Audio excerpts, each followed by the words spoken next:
Having been the first official map that has been made for quite some time, Overpass has differences over other maps.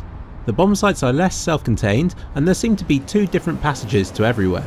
With this in mind, the focus has shifted to weighing the pros and cons of the alternative passages and about hoping that you don't bump into somebody mid-rush. Studying the contact points will help in this regard.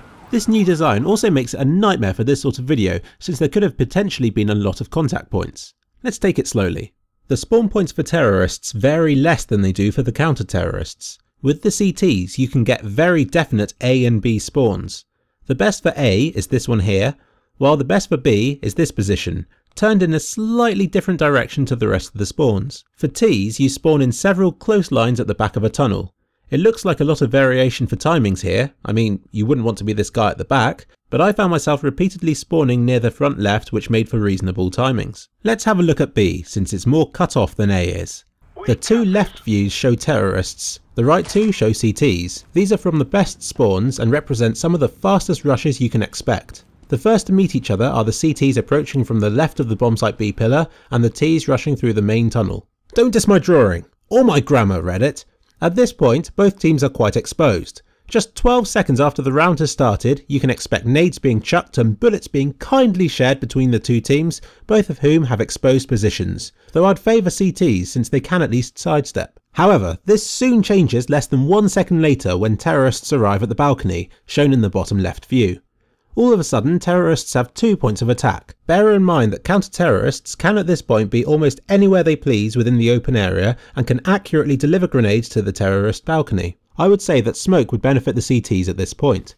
But then again, I wouldn't rush to this point as CTs in the first place, but would rather hang back at the site where there is more cover, as well as support from the CT balcony. It takes just 6 seconds to reach and has the added benefit of being midway between the 2 bomb sites, as well as a quick one-way entrance to B.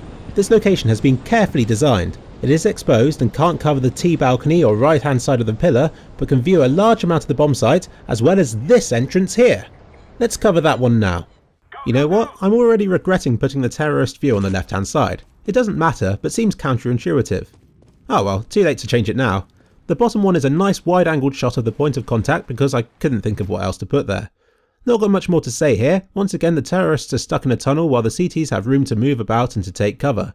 Seems kind of unfair, and a couple of Molotovs could easily put this location out of action for some time. That said, a delayed rush would be a good counter that terrorists could adopt. What more can you say about this area? As before, CTs would have better cover further back, but if their defense breaks, then this T entrance could overrun the site, messing it up for CTs covering the main entrance mentioned earlier. From CT spawn, there are 2 similar routes that lead to mid. Here is a comparison of the 2. I would have said that the indoor route would be faster, but this comparison shows them both to be the same. But the outdoor route allows for a quicker rotation to B, while the indoor one provides more cover. For terrorists rushing this area in reverse, I would say that the indoor route provides better cover, though where the CTs are covering would be a more important factor. Interestingly, the indoor route will be slightly faster for Ts, since otherwise you'd have to jump over the flower bed here. Anyway, if the 2 teams were to charge head on, they would collide here. This gives terrorists just enough time to rush into the park if they wish to do so. This would delay the contact from 10 seconds to 13.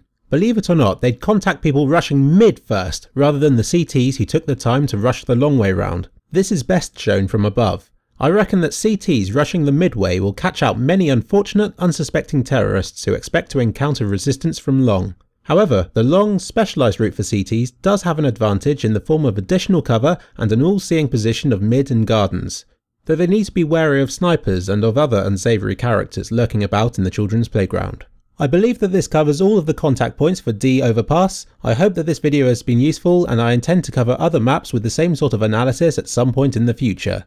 Leave any suggestions or constructive criticism in the comment section, including anything else you'd like to see from future videos in this series. Have fun, and don't die.